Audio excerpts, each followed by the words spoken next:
Obukeredde olwaleero eggwanga likedde n'amawulire ag'ennaku. Mu kiro ekyakeesezza olunaku olwaleero, bbaasi y'essomero erimanyikiddwa nga King David Junior School yalemereredde omugoba waayo okukkakkana ng'abayizi abasoba mu 20 bafudde, abasigadde nga bali ku bisago. Okusinziira ku statement efulumiziddwa poliisi, etegeezezza nti tebannaba ku identifyinga omugoba wa bbaasi eno, ate nga bbaasi yabadde ya ssomero lya King David Junior School. In simple logic, kitegeeza nti bbaasi eyo yabadde agivuga yabadde mukozi wa King David Junior School. Wabula poliisi egamba tenaba ku identifyinga driver. Mu kiwandiiko kyayo, abamu ku baabadde n'abaana bano before nga bbaasi tenaba kufuna kabenje kaneeno baavuddeyo ne bategeeza nti bbaasi eyo yafunye mechanical conditions emirundi egisoba 4. Ne bagamba omugoba waayo nti bbaasi oba ogireke tufune means endala abaana bano ze bayinza otambulamu. Okusinziira ku baabaddewo, omugoba wa bbaasi yagambye nti I know what I'm doing. Omu ku baabadde ku scene before ng'abaana tebannafuna accident yen bw'ati bwe yayogedde. Katukomewo, tambuza video. My name is Sabil Abdul Haq. I am a native of Greater Kasserem. This accident happened mysteriously. It was too fatal. It was people who had come for a study tour at Kapchorwa, since it's a tourism site. It happened like this. After the bus reaching Amgul sub-county, the bus happened to get a mechanical condition with the peoples. The mechanics offloaded the peoples. Then from there, they requested for the mechanics to come and repair the bus. When the mechanics came, the driver insisted, even after senior drivers of the air told him that, please, if the bus has an issue, you help us and you tell us reality, so that we can get other means of transport to take these kids to the tourism site. The driver insisted. He told us he knew what he was doing. Now we also kept cool. We kept calm since he knew what he was doing. From there, the bus tried to be a bit fair. Then after that, the students were again put back in the bus until corner, that is Towe, around Towe area. That's where the learners again got off when the bus experienced another mechanical condition. They told the driver to still insist on transporting learners. The students, the pupils were again told to foot from corner to CP Falls, that's in Kaptogolo. Then the bus remained being maintained in the corner trading center, that is the Kaptogolo sub-county. The pupils went to Kaptogolo. Then from there, they used shortcut to CP sub-county. When the bus got ready, the bus climbed uphill freely without the pupils. Reaching in CP, they had finished their exploration. The pupils were again requested to get back into the bus. Still, the natives insisted. They said that no, driver, this bus is not good. The mechanics were even still working on the bus in CP, but the driver insisted. We told him that, please, we can get for you other means to put down these kids and take them to wherever they are reaching. The bus driver insisted and told us that he knew what he was doing and the bus had a minor problem. Even as we took it easy, we left him to load his bus. After loading his bus, students were being counted to get the bus. From there, in short, after them traveling from CP, in a minute of 15, we heard of sad news that one of the buses that had transported people had crashed in Chekotit, that is Kawo sub-county. So the bus had a mechanical condition? Yes, the bus had a mechanical condition, which we explained to them. Okay, oyo y'omu ku baabadde n'abaana abo eri ku CP Falls gye babadde bagenze. My name is Sabil Abdul Haq.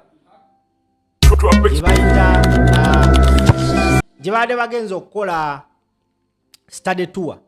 Agamba nti omugoba wa bbaasi bamugambye nti bannaaye eno bbaasi erina obuzibu. Bbaasi baagikanise emirundi egisoba 4. Bbaasi baagikanise emirundi egisoba 4. naye ng'omukulu akakasa agamba nti baasi ejja twala abantu amanyi kyakola. He knows what he is doing. Okusinziira ku kiwandiiko kya Uganda Police nze ekimmazeemu amaanyi, Uganda Police mu statement yaayo evuddeyo neetegeeza eggwanga nti driver wa baasi tennaba kumu identifyinga. Ekiwandiiko ekitadde ku mukutu gwayo ogwa X, era njagala nkinoonye wano eno nkikusomere gwe ssebo oba nnyaba ndaba. Uganda Police egambye mu paragraph number 2, the crash involved an Isuzu bus registration number UA108BQ belonging to King David Junior School. Belonging to King David Junior School, Ndeje Machindye, Kampala. The driver has not yet been identified.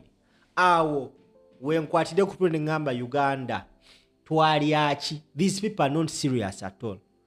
Already the bus belongs to King David Junior School in your statement.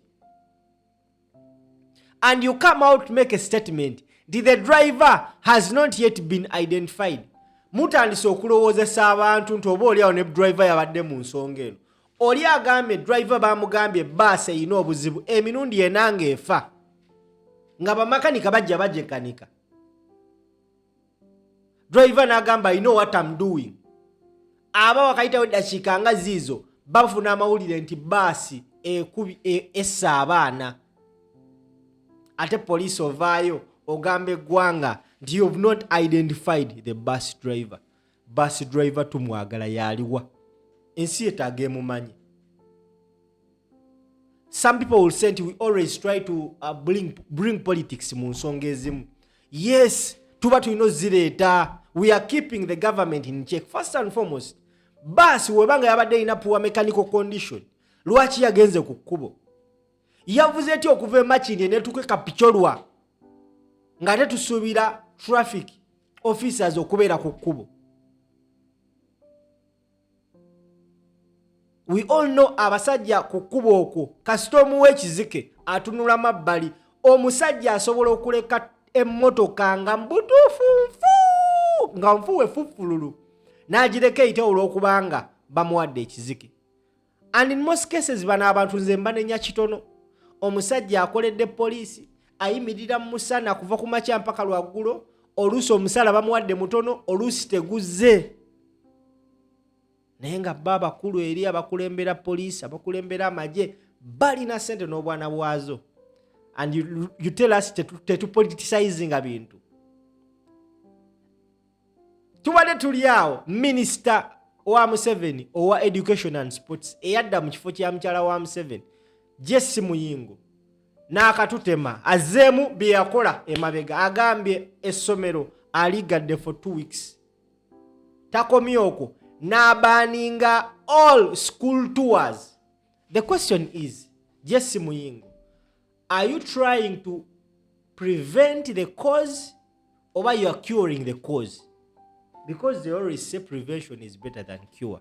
As we talk right now, Muyingo kyakoze agezaako kukola ku curinga. Naye nga it doesn't make sense.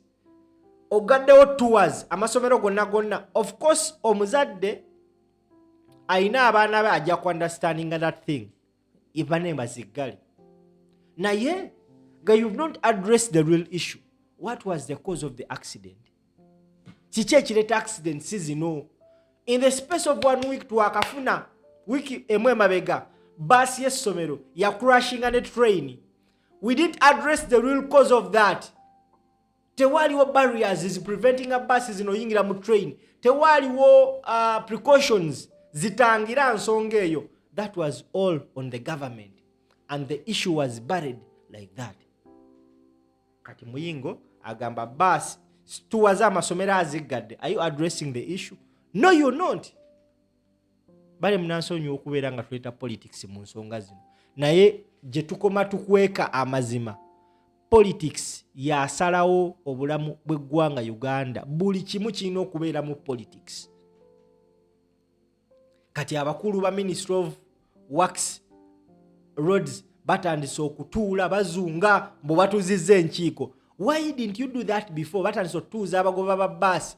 Ekyo lwaki temwakikola? Mubadde mulina okuba nga mukikolanga. N'entuula ezo zirimu ssente zigenda okuspendingibwa.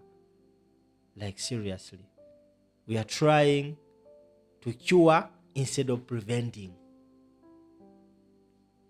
Abasajja bali ku nguudo okwo balya ssente ne baleka emmoloka ne zitambula, ate nabo banenya kitono. Omusajja alina omukazi ali lubuto, alina abaana 5, balina osoma, akola ba traffic, afuna emitwalo kale 8, ssente ntono nnyo tezisobola yimirizawo famire y'abantu 6. Kati waafuna avuga ekimoloka ekifu n'amuwayo emitwalo 10 n'alinda n'omulala ng'asobola obbakwata. It is impossible. Enguzi tegenda kuvaawo unless nga the real issue has been settled. Government infu eveeko akategedde givuge bampita simple.